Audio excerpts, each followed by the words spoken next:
First at 11, a convicted murderer leaves a transitional facility as he's waiting to be taken back to prison. How he was able to walk out just ahead. Rain chances going up over the next couple of days. Plus, I'm tracking a big drop in our temperatures. And the home of the Braves comes back to life. We'll bring you all of the excitement live from the Battery coming up. 11 Alive News at 11 p.m. starts now. Tonight, a convicted killer with nothing to lose is on the run. Right now, a statewide manhunt is underway for Charles Smith. He walked right out of a transitional center in downtown Atlanta. 11 Alive's Cody Alcorn is live outside that facility along Ponce. So, Cody, how did this even happen? Well, you mentioned it. Smith literally walked out of this facility. Now, if he would have went to the right, we're less than a mile from 85. If he would have went left right in front of me, Ponce City Market, just a 15-minute walk. Ron mentioned he has nothing left to lose because Smith knows when he's caught, his life sentence kicks back in.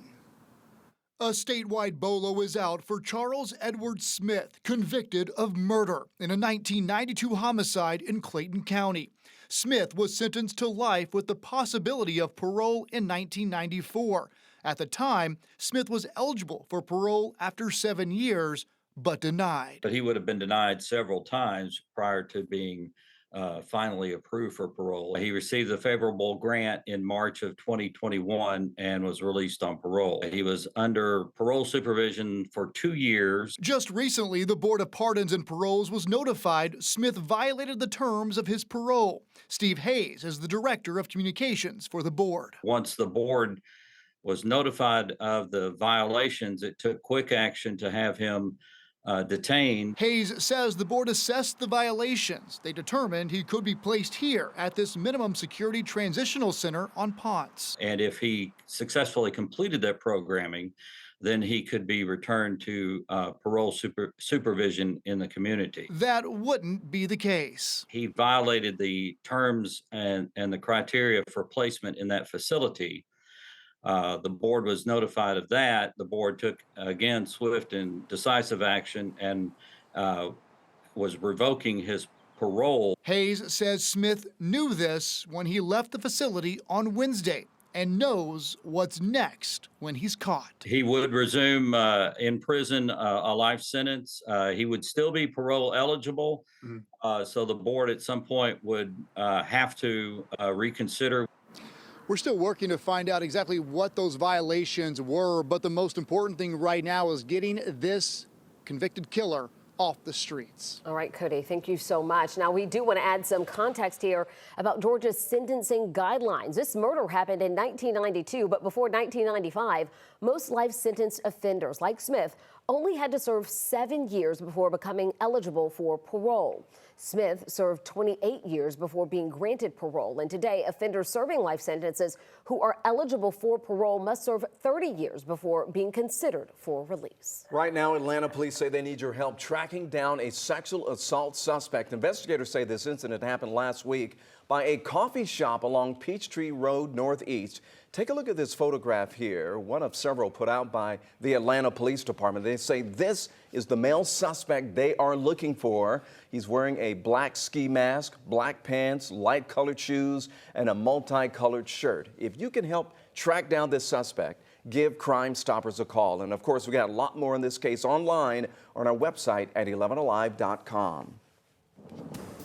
Tonight, a mixed bag for your upcoming holiday weekend weather. Our chief meteorologist, Chris Holcomb, joining us now. Chris, what's happening with those rain chances? Yeah, we're going to see them going up tomorrow. Right now, we've been pretty much rain-free for a big part of the evening hours. We had just a couple of isolated showers in Atlanta earlier. We've been tracking some of these showers south and also over to the east of us. We had a pretty good cell that moved over Eatonton just a little while ago that had thunder and lightning with it. That continues to weaken, moving over Lake Oconee. Some additional showers here through parts of Butts County, Jasper County. Those are also weakening as they move to the north and east. In Atlanta, we've been fine. The Braves game, thank goodness, goodness, no showers popped up over the game tonight. And for the overnight hours, most areas will be dry, but we will see some showers, though, moving in to the north of us. And then these additional showers coming in tomorrow, where we're going to have some off and on rain during the day. And then on Saturday, that rain chance going up even more. Look at these temperatures. We're in the 70s now. It'll be mild in the morning, into the 60s as we see just a few of those scattered showers around. Not only are we going to see these rain chances going up, but the temperatures will be going down. We'll talk about that and whether or not the rain gets out of here in time for Easter Sunday. All right, Chris, we'll see you again shortly. Make sure that you are on top of the rain heading your way by downloading the free 11 Alive News app and keeping it handy. If you don't have it, you can get it right now. Just scan that QR code right there on your screen. Then don't forget to turn on those alerts to get the latest weather updates for where you live. All new tonight at 11, another person is facing prison time for cheating taxpayers out of COVID-19 relief money.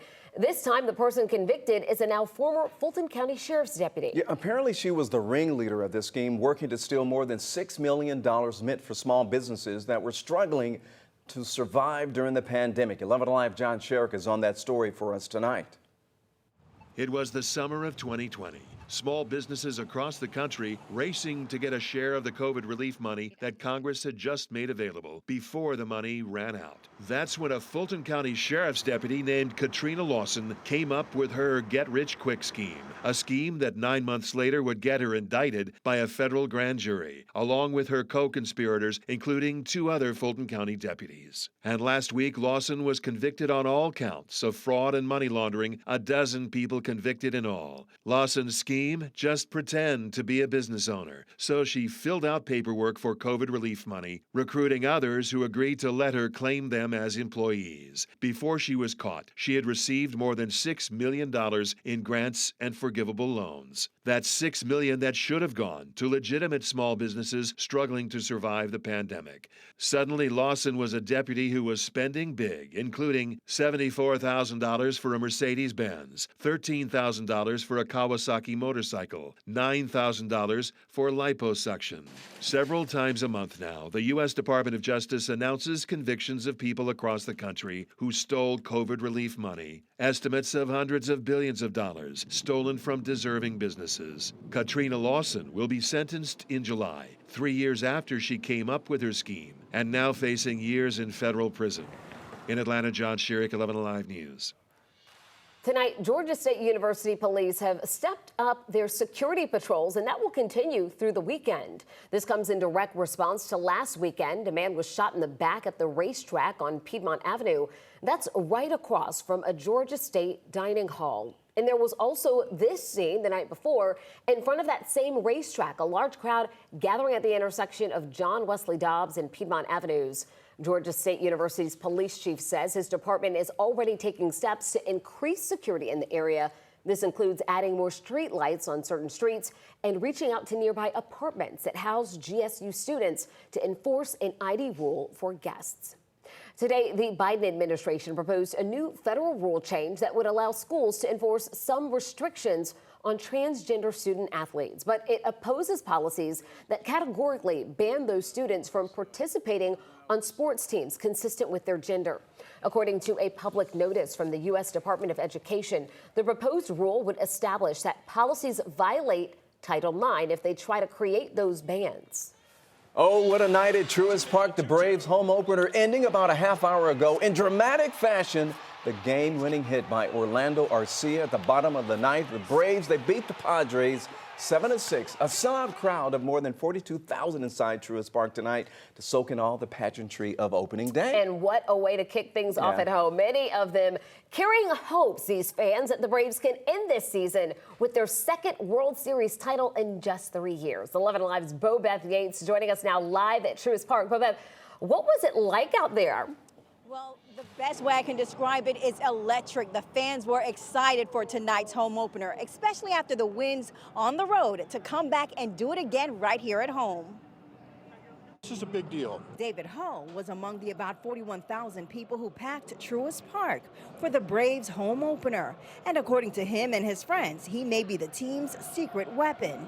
A friend of mine who I worked with at CNN in the sports department years ago swears that I'm good luck, because the only other time I came for opening day was 2 years ago, and the Braves won the World Series. So he's invited me back because I'm a good luck charm. That's why I'm here. And Hull isn't the only fan with a special reason for attending tonight's game. My son is 8, and he just started playing baseball, so this is our first major league game, and I wanted to bring him out to see the Braves. And when we asked Hardy's son what he's excited the most about, he responded, the home run. And then there are those who just came to see a good game. I go to school in Tennessee, so I had to come back and see opening day. But whatever the reason for attending the game, getting to the ballpark wasn't a walk in the park. Fans had to endure lots of traffic on the highway and by the stadium. But for the true Brave fans, it was all worth it. Definitely a lot of traffic. Parking was not too bad. Took us 10 minutes to get over here, but traffic was a little bad. Well, traffic's a problem in Atlanta, as you know, even when there's no ball game. Even when there's a holiday and everybody sleeps in, there's still traffic. Now, the fans also told me they were excited about the food, so guess what? I got one of the hot dogs. So, you know what, It's Bobette? So, I know you got food in your mouth right now, so it's probably hard for you to talk. But I got a question for you and J-Bell here. Do you like ketchup or mustard or both on your hot dog? Well, before Bobeth even answers, because that hot dog looked naked to me. It looked like there was nothing on it, Bobeth. You need This some was toppings. naked. It was naked, but I only like ketchup, and I couldn't find any, so it's either ketchup or nothing. I need both. You I need like both? ketchup and mustard. No onions. For baseball, it's only mustard. No onions, just ketchup. Just mustard, okay. To each their own, but at least, look, we can all agree on being happy that the Braves pulled out a win on this home opener. Bobeth, thank you so much. Yeah, that looks like a lot of fun. Hey, straight ahead, you're going to find out why folks in Atlanta's west side are all fed up, why trains are causing such a headache, and why lawmakers are now getting involved. And a family claims that caregivers are killing their own children because they can no longer care for them. What advocates say must be done to save kids. Next.